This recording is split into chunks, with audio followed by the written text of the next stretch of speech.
Hello friends, welcome to tasty. ಇವತ್ತು ನಾನು share ಮಾಡೋ ರೆಸಿಪಿ ನುಗ್ಗೆ ಸೊಪ್ಪು ಸಾಂಬಾರು. ಈ ನುಗ್ಗೆ ಸೊಪ್ಪು ಸಾಂಬಾರು ತುಂಬ ಟೇಸ್ಟ್, ಆ ಸ್ಮೆಲ್ ಅಂತೂ ತುಂಬ ಚೆನ್ನಾಗಿರುತ್ತೆ. ನಾನಿವತ್ತು ಹೆಸರುಬೇಳೆ ಹಾಕಿ ಸಾಂಬಾರು ಮಾಡಿದ್ದೀನಿ. ಇದನ್ನು ಹೆಂಗೆ ಮಾಡೋದಂತ ನೋಡ್ಕೊಳ್ಳೋಣ ಬನ್ನಿ ಫ್ರೆಂಡ್ಸ್, ವಿಡಿಯೋಗೆ ಹೋಗೋಣ. ಅದಕ್ಕೂ ಮುಂಚೆ ನನ್ನ ವಿಡಿಯೋ ಫಸ್ಟ್ ಟೈಮ್ ನೋಡೋದಾದರೆ ಸಬ್ಸ್ಕ್ರೈಬ್ ಮಾಡಿಕೊಂಡು ಪಕ್ಕದಲ್ಲಿರೋ ಬೆಲ್ಲೈಕನ್ನ ಪ್ರೆಸ್ ಮಾಡಿ. ನಾನು ಹಾಕೋ ವಿಡಿಯೋ ನಿಮ್ಗೆ ತಕ್ಷಣ ಬರುತ್ತೆ ಫ್ರೆಂಡ್ಸ್. ಈ ನುಗ್ಗೆ ಸೊಪ್ಪು ಮೈಗೆ ಎಷ್ಟು ಒಳ್ಳೆಯದಂತ ಡಾಕ್ಟ್ರುಗಳು ಇವಾಗ ಹೇಳ್ತಾರೆ. ಅವಾಗೆಲ್ಲ ನಮ್ಮ ಮನೇಲಿ ಮರದಲ್ಲಿತ್ತು, ಅವಾಗ ನಾನು ಯೂಸ್ ಮಾಡಿಲ್ಲ. ಇವಾಗ ಕಾಸು ಕೊಟ್ಟು ತೊಗೊಬಂದು ಸಾಂಬಾರು ಪಲ್ಯ ಅಂತ ಮಾಡ್ತೀನಿ. ಈಗ ಮರ ಇಲ್ಲ, ಮುಂದ್ಗಡೆ ಮನೆ ಕಟ್ಟಿದ್ದಾಯಿತು, ಕಾಸು ಕೊಟ್ಟು ತರ್ತೀನಿ, ಇನ್ನೇನು ಮಾಡೋದು. ಟೊಮೆಟೊ ಒಂದು 4 ತೊಗೊಂಡಿದ್ದೀನಿ ನಾನು. ಅದಕ್ಕೆ ಹೆಸರುಬೇಳೆ ಒಂದು ಅರ್ಧ ಕಪ್ಪು ಹಾಕಿದ್ದೀನಿ. ದೊಡ್ಡ ಕಪ್ಪಲ್ಲಿ ಅರ್ಧ ಕಪ್ಪು 150 ಗ್ರಾಮ್ ಅಷ್ಟು ಹೆಸರುಬೇಳೆ ಹಾಕಿ ಕ್ಲೀನಾಗಿ ತೊಳ್ಕೊಂಡು ಇದನ್ನು ನಾನು ಟೊಮೆಟೊ ಹಾಕಿ ಬೇಯಿಸ್ಕೊಳ್ತೀನಿ.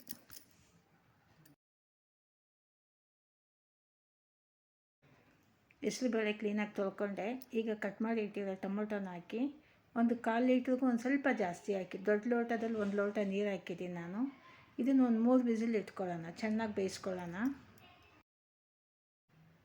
ಇದನ್ನು 3 ವಿಸಿಲ್ ಇಟ್ಟರೆ ನಿಮ್ಗೆ ಅದು ಮಸಿಯೋಕ್ಕೆ ಈಸಿ ಆಗುತ್ತೆ. ಬೇಳೆನ ಇವತ್ತು ಮಡಕೆ ಇಲ್ಲ, ಅದರಿಂದ ಕುಕ್ಕರಲ್ಲಿ ಮಸಿಯೋಕ್ಕೆ. ನಾನು ನುಗ್ಗೆ ಸೊಪ್ಪನ್ನ ಕ್ಲೀನಾಗಿ ತೊಳೆದು ಕ್ಲೀನಾಗೆಲ್ಲ ಇಟ್ಟಿದ್ದೀನಿ. ಎಣ್ಣೆ ಹಾಕಿ, ಎಣ್ಣೆ ಕಾದಿದ ತಕ್ಷಣ ನುಗ್ಗೆ ಸೊಪ್ಪು ಹಾಕಿ ಅದನ್ನು ಚೆನ್ನಾಗಿ ಒಂದು 2 ರಿಂದ 3 ನಿಮಿಷ ಅಷ್ಟೇ, ಅದು ಬೇಗ ಫ್ರೈ ಆಗಿಬಿಡುತ್ತೆ. ಅದನ್ನು ಬಾಡಿಸ್ಕೋಬೇಕು. ನೀರಿಲ್ಲದೆ ಕ್ಲೀನಾಗಿ ತೊಳೆದು ಇಟ್ಟಿದ್ದೀನಿ. ತೊಳೆದೇ ಮಾತ್ರ ಹಾಕಬೇಡಿ, ತೊಳ್ಕೊಂಡು ಕ್ಲೀನಾಗಿ ನೀರೆಲ್ಲ ಚೆನ್ನಾಗಿ ಬಸಿಬೇಕು. ಆಮೇಲೆ ನೀವು ಇದನ್ನು ಬಾಡಿಸ್ಕೊಳ್ಳಿ, ಚೆನ್ನಾಗಿರುತ್ತೆ. ಇನ್ನೊಂದು ಏನಂದರೆ, ನುಗ್ಗೆ ಸೊಪ್ಪು ತುಂಬ ಹೊತ್ತು ಬೆಂದರೆ ಕಸರೆ ಬರುತ್ತೆ, ಸಾರು ನಿಮಗೆ ಟೇಸ್ಟು ಚೇಂಜ್ ಆಗುತ್ತೆ ಸಾಂಬಾರು. ಅದರಿಂದ ಇದನ್ನು ಒಂದು 2 ರಿಂದ 3 ನಿಮಿಷ ಸಾಕು ನೀವು ಅದನ್ನು ಬಾಡಿಸ್ಕೊಂಡ್ರೆ.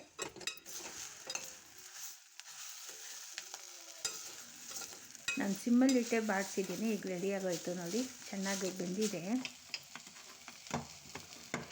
ಈಗ ಕುಕ್ಕರಲ್ಲಿ ಬೇಳೆ ಮತ್ತು ಟೊಮೊಟೊ ಬೆಂದಿದೆ. ಅದನ್ನು ಓಪನ್ ಮಾಡಿಬಿಟ್ಟು ನೀವು ಅದರಲ್ಲೇ ಈ ಬಾಡಿಸಿರೋ ನುಗ್ಗೆ ಸೊಪ್ಪನ್ನ ಹಾಕಿ ಮಸ್ಕೊಳ್ಳಿ. ಮಡಕೆ ಇದ್ದರೆ ಮಸೀಲಿ ತುಂಬ ಚೆನ್ನಾಗಿರುತ್ತೆ. ಇವತ್ತು ಮಡಕೆ ಇಲ್ಲ. ಹುಣಸೆಹಣ್ಣು ಒಂದು ಸ್ವಲ್ಪ ಹಾಕಿ ನೋಡಿ, ಒಂದು ಚೂರೇ ಚೂರು ಹುಣಸೆಹಣ್ಣು. ಇದು ಹುಣಸೆಹಣ್ಣು ಹಾಕಿದ್ರೇ ಟೇಸ್ಟ್ ಚೆನ್ನಾಗಿರೋದು. ಅದರಿಂದ ಹುಣಸೆಹಣ್ಣು ಹಾಕ್ಕೊಂಡು ಉಪ್ಪು ರುಚಿಗೆ ತಕ್ಕಷ್ಟು ಉಪ್ಪು ಹಾಕ್ಕೊಂಡು ನೀವು ಸೊಪ್ಪು ಸೇರಿಸ್ಕೊಂಡು ಮಸೀರಿ. ನಿಮ್ಮಿಂದ ಎಷ್ಟು ಮಸಿಯೋಕ್ಕಾಗುತ್ತೋ ಅಷ್ಟು ಮಸೀರಿ.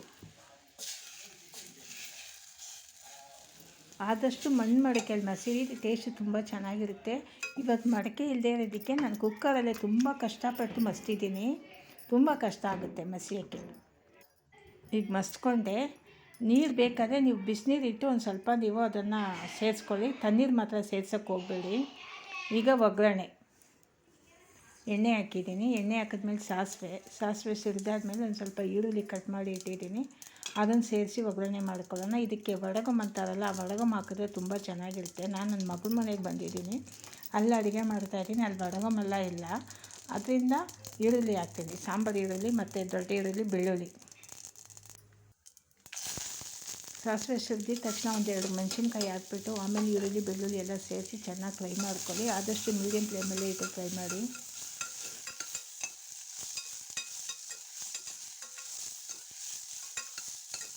ನೀವು ಇದಕ್ಕೆ ಬರೀ ಮೆಣಸಿನ್ಕಾಯಿನೂ ನುಗ್ಗೆ ಸೊಪ್ಪು ಜೊತೆಗೆ ಹಾಕಿ ಫ್ರೈ ಮಾಡಿಬಿಟ್ಟು ಹಂಗೆ ಮಸಿಬೋದು. ಇದು ಮಡಕೆ ಇಲ್ಲ ಅಂದ್ಬಿಟ್ಟು ನಾನಿವತ್ತು ಸಾಂಬಾರು ಪುಡಿ ಸೇರಿಸಿದ್ದೀನಿ, ಸಾರಿನ ಪುಡಿ ಸೇರಿಸಿದ್ದೀನಿ.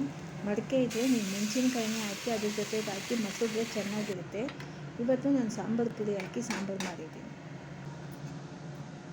ಈಗ ಒಗ್ಗರಣೆ ಎಲ್ಲ ರೆಡಿ ಆಯಿತು. ಇದನ್ನು ತುಂಬ ಹೊತ್ತು ನಾವು ಕುದಿಸ್ಬಾರ್ದು. ಒಂದು ನಿಮಿಷ ಅಥವಾ 2 ನಿಮಿಷ. ರಸನ ಹೆಂಗೆ ನಾವು ನೊರೆ ಬಂದಿದ ತಕ್ಷಣ ಕುದಿಯೋಕ್ಕೆ ಸ್ಟಾರ್ಟ್ ಮಾಡಿದ ತಕ್ಷಣ ಆಫ್ ಮಾಡ್ತೀವೋ ಅದೇ ಥರ. ಯಾಕಂದರೆ ತುಂಬ ಕುದಿದ್ರೆ ವಾಸನೆ ಚೆನ್ನಾಗಿರಲ್ಲ ಮತ್ತು ಕಸರೆ, ಅದು ಬೇಯಲೇಬಾರ್ದು. ನುಗ್ಗೆ ಸೊಪ್ಪು ತುಂಬ ಬೆಂದರೆ ಚೆನ್ನಾಗಿರಲ್ಲ. ಒಂದು 2 ನಿಮಿಷ 3 ನಿಮಿಷ, ಅದಕ್ಕೆ ಮೇಲೆ ಅದು ಬೆಂದರೆ ಟೇಸ್ಟು ಚೇಂಜ್ ಆಗುತ್ತೆ, ಸಾಂಬಾರು ಟೇಸ್ಟ್ ಚೆನ್ನಾಗಿರಲ್ಲ ಫ್ರೆಂಡ್ಸ್. ಈಗ ಕುದಿಯೋಕ್ಕೆ ಸ್ಟಾರ್ಟ್ ಆಯಿತು. ನಾನು ಸ್ಟವ್ ಆಫ್ ಮಾಡಿಬಿಡ್ತೀನಿ. ಅದಕ್ಕೆ ಮುಂಚೆ ಒಂದು ಸ್ವಲ್ಪ ಇಂಗು ಸೇರಿಸಿಲ್ಲ, ಇಂಗು ಒಂದು ಸ್ವಲ್ಪ ಸೇರಿಸ್ಕೊಂಡ್ರೆ ಸ್ಟವ್ ಆಫ್ ಮಾಡಿಬಿಡ್ತೀನಿ. ರೆಡಿ ಆಯಿತು ನುಗ್ಗೆ ಸೊಪ್ಪು ಸಾಂಬಾರು. ತುಂಬ ಟೇಸ್ಟಾಗಿರೋ ಒಂದು ನುಗ್ಗೆ ಸೊಪ್ಪು ಸಾಂಬಾರು ರೆಡಿ ಆಯಿತು ಫ್ರೆಂಡ್ಸ್. ನಿಮಗೆ ಈ ವಿಡಿಯೋ ಇಷ್ಟ ಆದರೆ ಶೇರ್ ಮಾಡಿ, ಲೈಕ್ ಮಾಡಿ, ಸಬ್ಸ್ಕ್ರೈಬ್ ಮಾಡಿ. ನಾನು ಇನ್ನೂ ಒಳ್ಳೊಳ್ಳೆ ವೀಡಿಯೋ ಕೊಡ್ತಾ ಇರ್ತೀನಿ. ಮುಂದಿನ ವೀಡಿಯೋದಲ್ಲಿ ನೋಡೋಣ ಫ್ರೆಂಡ್ಸ್.